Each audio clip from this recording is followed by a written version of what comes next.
Get to the game itself. Just talk about what DeMarvion's facing and your talks with him and just how he's doing.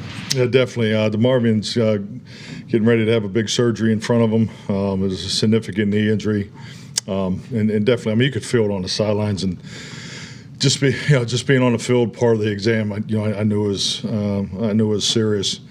But obviously his physical and football talent speaks for itself. He's just such a bright light. I mean, he's got a great infectious personality, tough young man, and we're definitely going to miss him. But he's got a long road.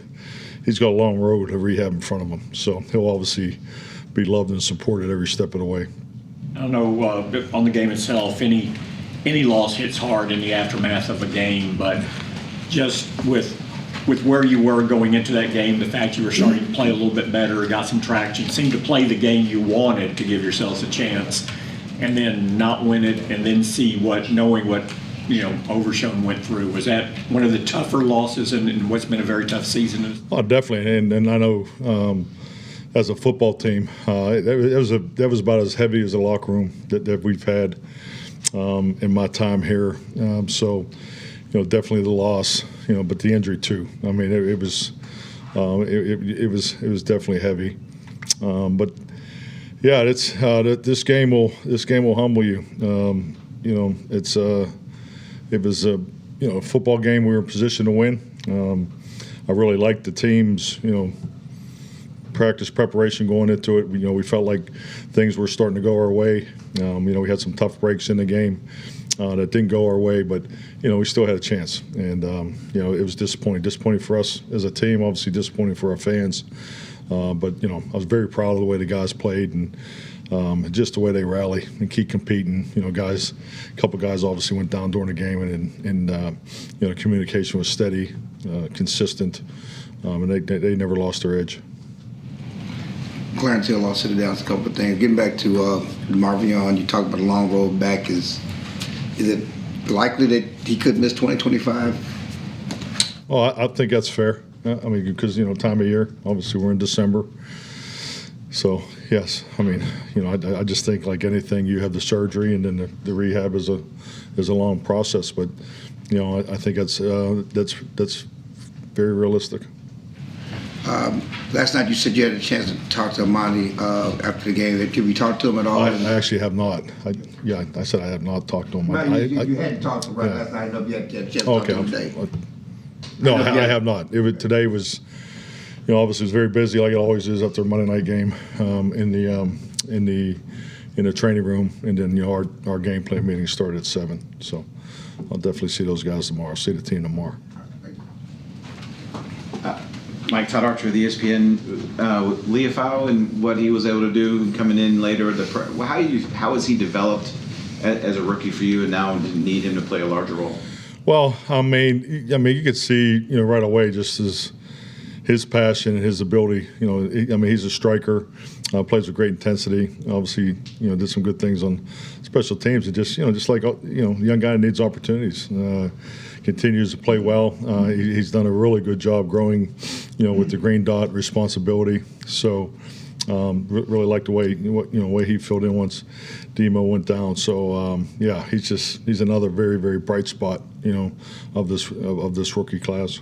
And the production in the run game here lately with Rico, has that come with his understanding of the scheme and what you guys want, or are you guys kind of figuring out what you guys do best as a run game? Well, I think it's a combination of things. I think first you got to talk about Rico. I mean, he's running the football. I think the courses and his run style is we've always loved his run style, but I just think the course work. We've gone to some more 3 and 4 man surface runs. I think some of the things we had a different plan. With Cincinnati, just because of their volume of defense, we got into a hash mark game. Actually, I got caught on the right hash a few times when I needed to run the ball. But I think the point I'm making, I thought we had a really good plan, and I think he definitely fits the way we're running the football. Particularly the last 3 games. So, and you got to give the guys up front. It starts up front. I mean, Cooper Beebe goes out. Brock moves over. TJ slides in. So, I mean, our guys are, they're starting to get a connection that, that you need, in the run blocking unit. I think our tight ends, playing with more two tight ends has been beneficial. Now having Ferguson back, so I think there's a number of variables, but it definitely starts with the runner, and most importantly, I think the guys up front are getting it done. John Machota with The Athletic, being at 5-8 4 games ago, when you address the team, what's the message to them? Well, just the facts. We're gonna need a lot of help, but it doesn't matter. We need to beat Carolina. So I mean, that's where you play Monday night. There's not a whole lot of time to really spend on the game, regardless of the outcome. I mean, that's I learned it from Marty Schottenheimer. He always talked about the midnight rule. I mean, it's so you have to turn the page. If you were in here today, the weight room was busy. The training room was busy. Coaches were in game plan meetings. So you got to just keep playing, and we're going to keep playing. We're going to keep fighting. We just got to keep getting guys healthy, keep them coordinated.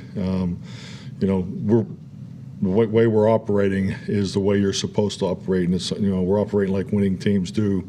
We just got to get it done on the field. And with that being the case, then would it be fair to say that you expect Cooper to be your starting quarterback for the rest of the season? Well, just like anything. I mean, we're playing to win. Yeah, we're playing to beat Carolina. And that's not trying to be cliche here. You have to keep it. You have to keep it clean like that. So I understand the questions.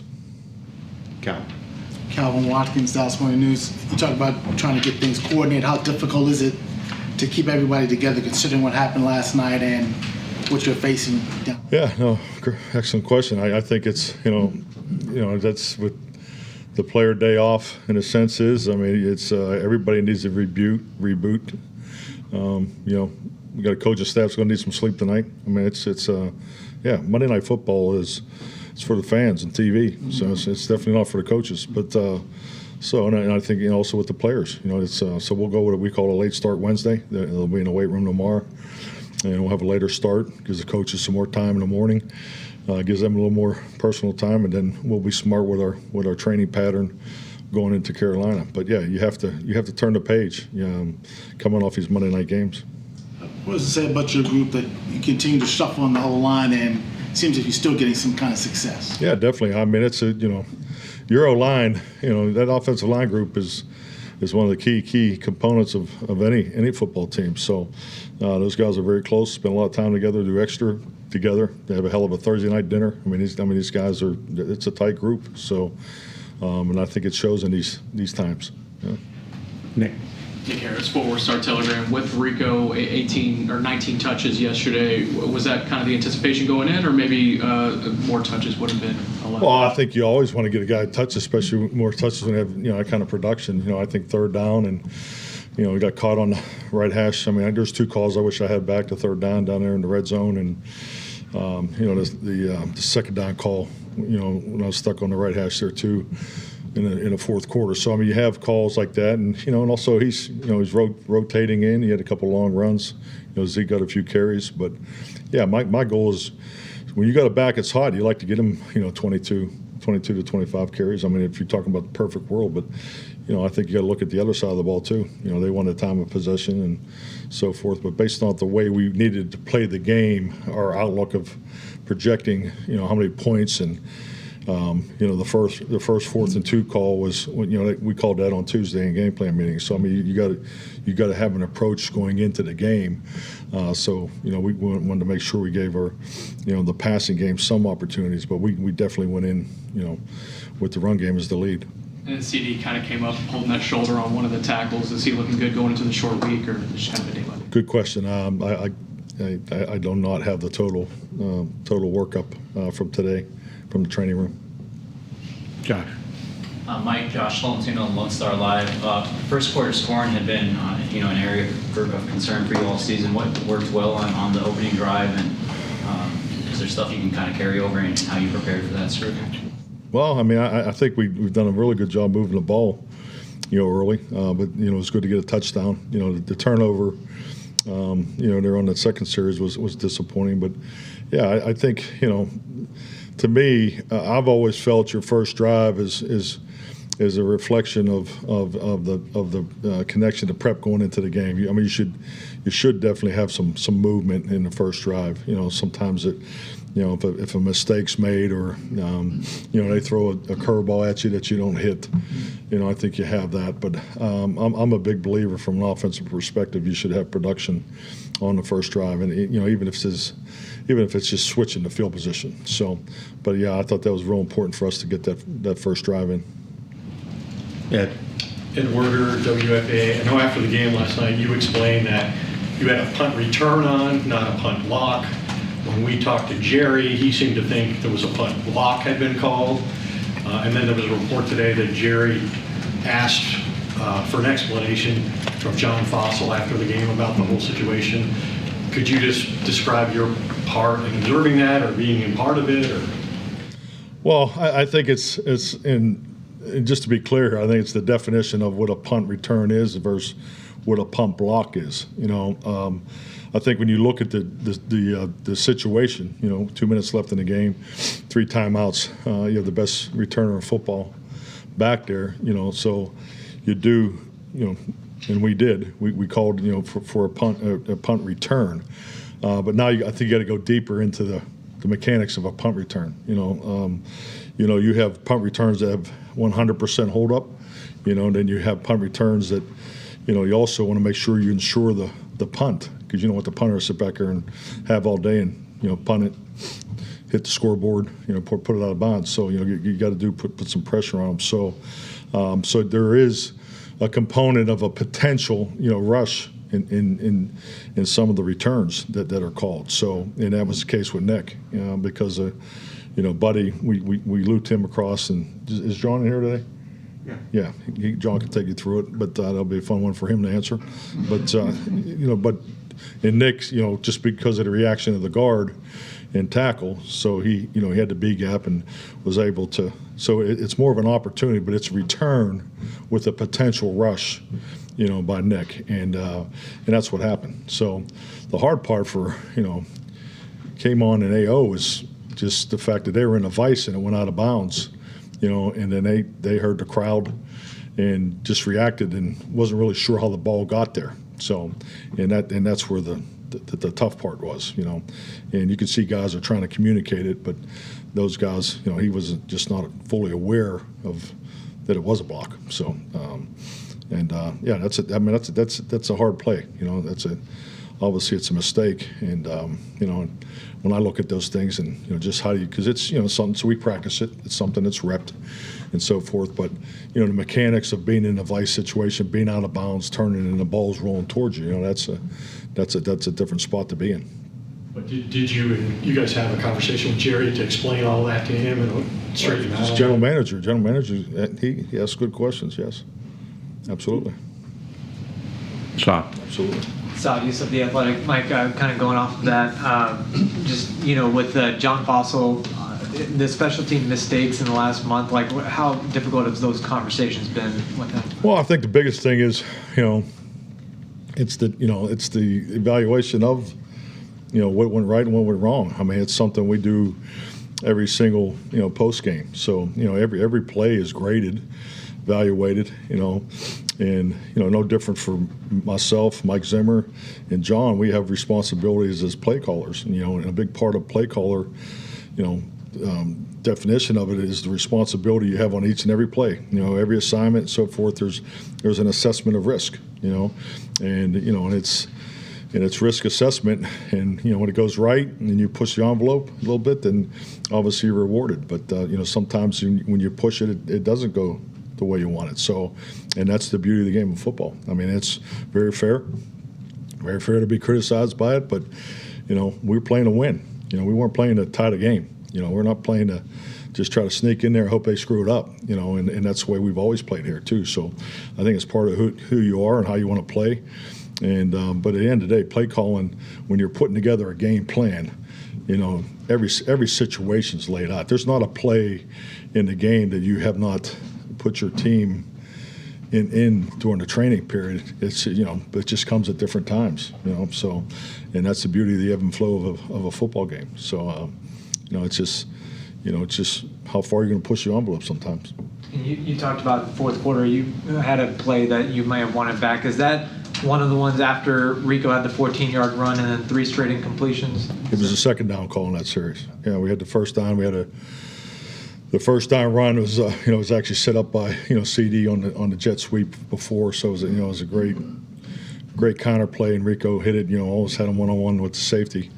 Almost came out of there totally clean. So, and then we were on the right hash, and I was trying to get to the left hash I had a couple runs that I had sequenced, because the way I do it is when the defense is up, I'm sequencing the next series, and so when I ran the keep to the left and we missed it, I went to the next right hash call of preference and have a 2nd and 10. Then now I'm in 3rd and 10. So I wish I would have got the keep's a good call. I mean, and the keeps were good for us. We had a lot of production on the keeps. But when you do the hash mark game plan heavy, that's what happens to you sometimes. Garrett. Garrett Podell, CBS Sports. Mike, what did you see from Trayvon Diggs his first game back after missing? Well, I played a lot. Obviously, was at 71. 71 play. He played the whole game. So it was great to have him back out there. But I think coming off of everything he's been through, that was a lot of football for him. John. Jonah Joe at WFAA. A lot of teams are banged up right now, a lot of injuries, but just kind of on a personal level, do you feel like this team has just been snake bitten this year with the number of injuries and to who the injuries have occurred and the severity? Yeah, it's injuries is the most unfortunate part of the game, and we all have them. I mean, every team. You don't go through this league any season without them.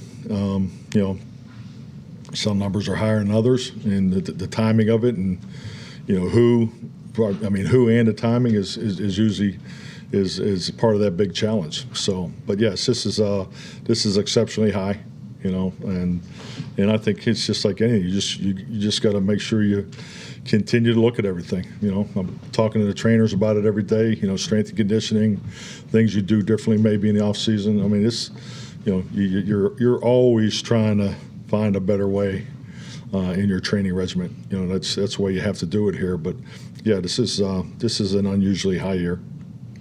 Mike. Mike Leslie, WFA. Coach mentioned the locker room after the game was particularly down.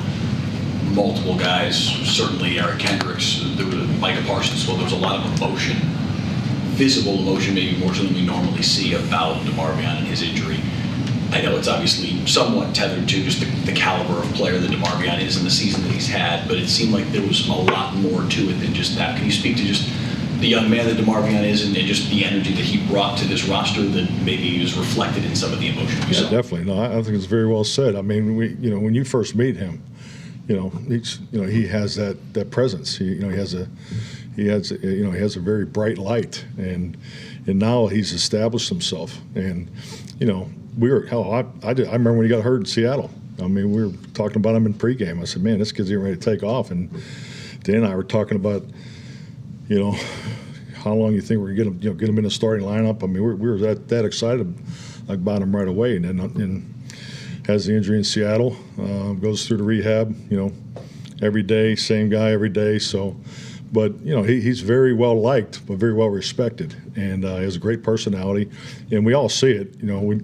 I hate to tell you, we see it probably a little sooner than you do, but we could see this guy's really, is something special, and so I think that's a big part of it, especially where we are as a team. Our urgency needed to be at its highest, and it was, and he was one of the guys leading the charge. So I mean, I think it's a very natural reaction by his teammates, and and he's got a big personality too. He's got a great personality, So he's a young man that's carries some juice in the locker room for only being there a short time.